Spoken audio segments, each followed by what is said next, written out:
Today on Flowingjack, we're installing this stereo in that Jeep.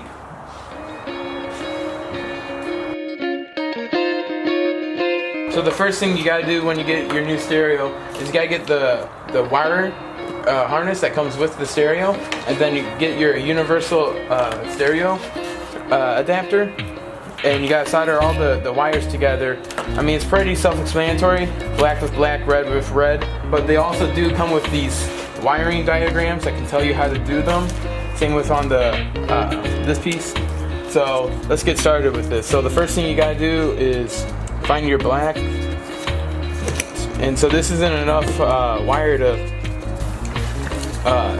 solder with for me to be comfortable with. So I like adding a little bit more copper to deal with it. And then same with on this one, find the black, and look at that. It actually says chassis ground on the wire, which is really nice. Little feature there. Hold that out. That's good enough wire right there. And let's do our first wire. You got your two wires selected. You want to spin the copper a little bit, make it so they don't fray off on you. It just keeps it a little bit more organized when you're soldering it together. So, link them together like that. Take your solder and then let it heat it up. So now that you got that first connection, go and get yourself some electrical tape. Tape it off so you don't ground out your whole system.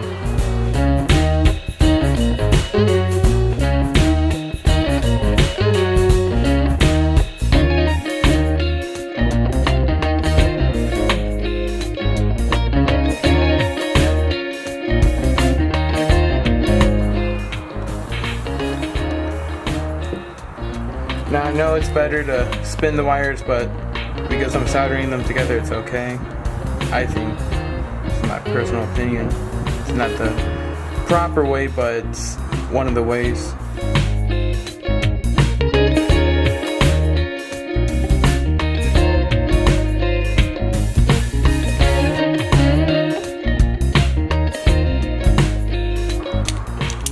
Copper.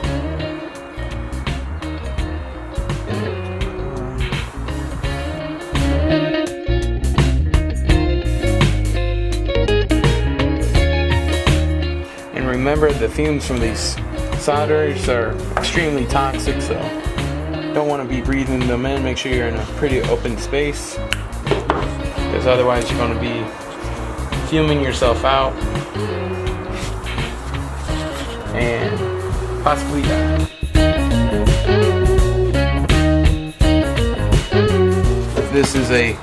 This wire is actually brown. To my eyes, it doesn't look brown, but maybe in the camera it does. Trying to just desolder them. Got them desoldered. Now I'm going to grab the right wire here, the gray, because it's gray with gray, and not gray with brown. Could have been a big problem there if I didn't realize that I just did the two wrong wires. The wire. Now this is going to be fun because kind of rotate this one over this one, so I could just hold it together just so I could get solder on it. You got the wire wrapped around. Hopefully this fixes my mistake of soldering the wrong wires together, because that would be great for the car. Grab your electrical tape and forget that ever happened.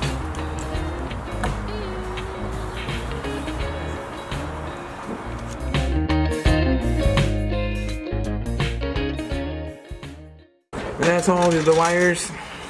Just put some electrical tape on the last one, and then you can start on the car install.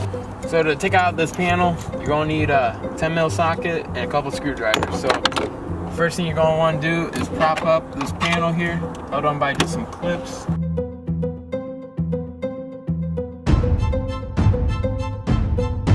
Panel out. I actually just realized these are Phillips screws and they're not flathead, so I just need to go grab the flathead. Another thing you need to do is undo your glove box, so just slide the little string out glove box comes right out.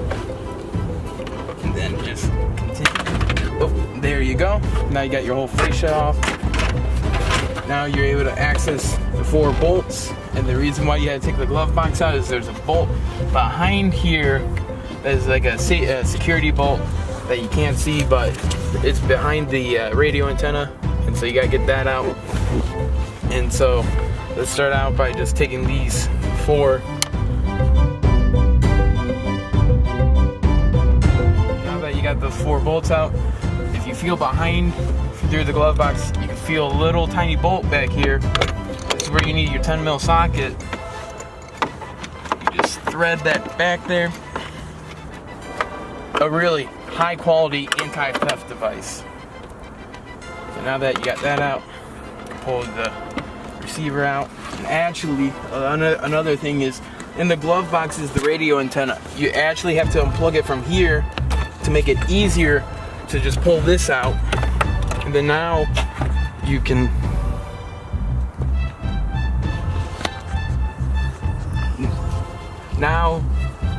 just pull the wires out of the back. This wire comes out long, 10mm.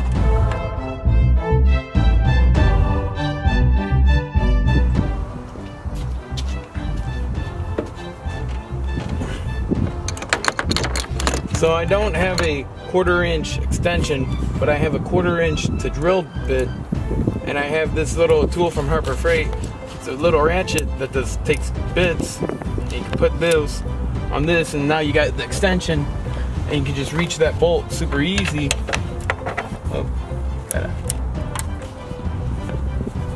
and now that makes it easy.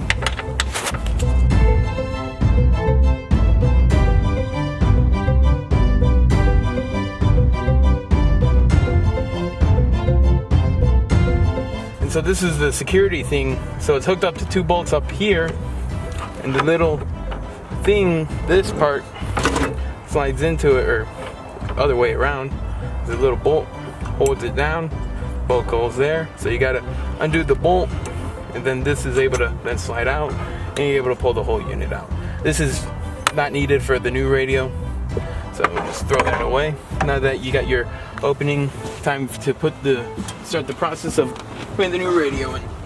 Welcome back to Flowingjack, or at least for me, because it's been about a week since we were filming this video. It turns out I can't read a manual, and jerry-rigging your own wiring harness isn't as good as an idea as I thought. So what I did is I bought an aftermarket one of these things that plugs into the radio, and I just counted the pins, because, you know, 16 pins should be 16 pins. So I grinded off the top of this and just plugged it into the other radio.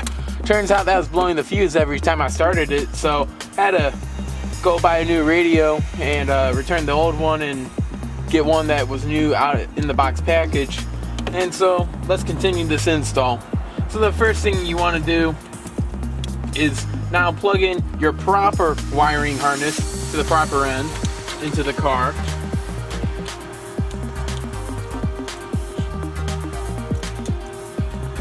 That's in there. Then the second thing is this radio comes with a phone microphone. So this mounts to in front of your steering wheel. So going to route that, lower the steering wheel. Now this is a Jeep Wrangler, so it's built by like some Canadians up north, so it's really basic to work with. So it's really simple. Take your hand, thread it behind, push your steering wheel down, and feed that. Oh, turn my hazards on. Feed that microphone. As you can see, it just burped out of the little gap here where the steering wheel.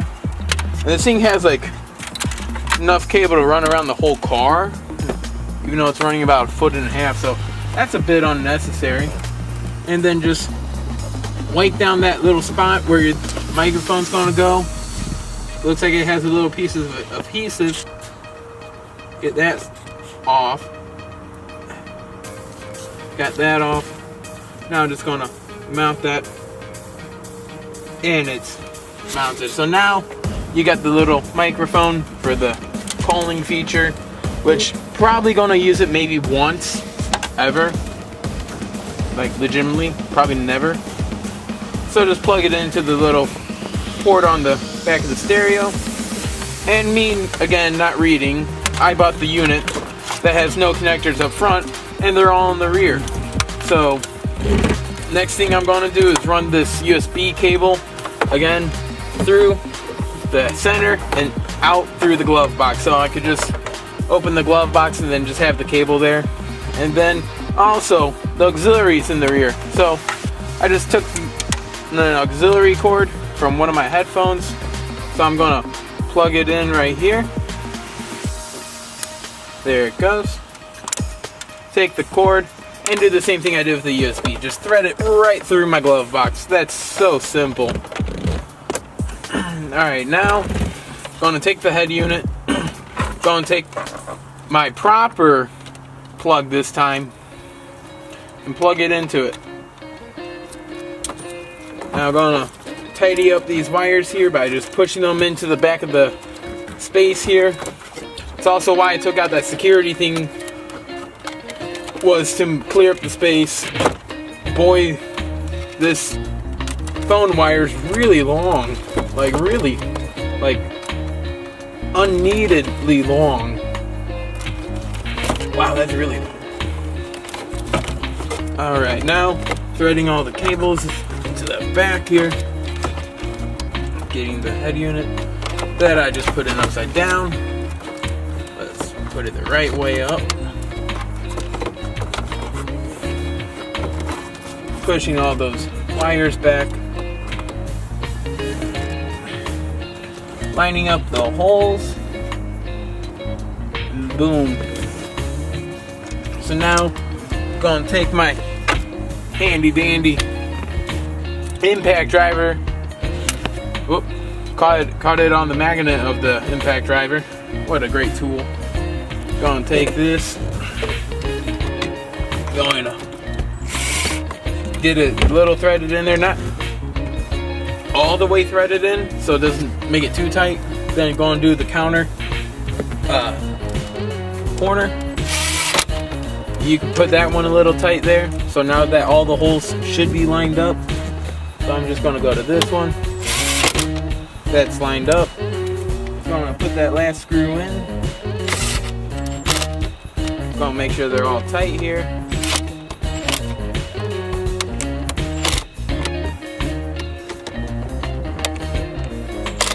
And they're all tight.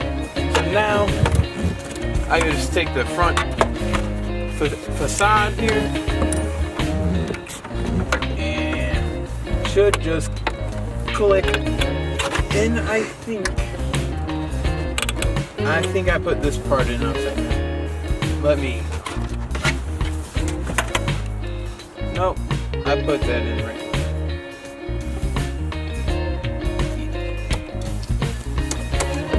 I think I did put it in upside down. Yep, I totally put that in upside down. So now, take the front facade here.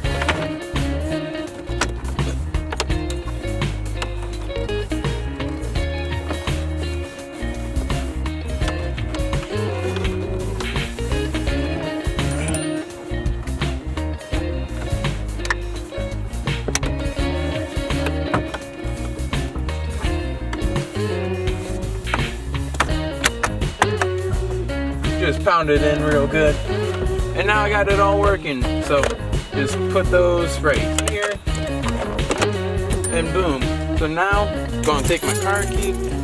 Tired of hearing all that all the beeping, so I'll rather hear the bald eagles. So it turns on right here. Stand by for something, and has a little remote here. And with the remote, you can just do audio source. So let's do source, radio, nope, USB, nope. Now I pre-checked this device to make sure it worked this time, so I have it hooked up to my phone already. Yep. Spotify. I use Spotify. Crazy girl. Works well. It has RGB functions, pretty easy to work with. Just press the audio button to do you all the controls here. Go back, turn that off.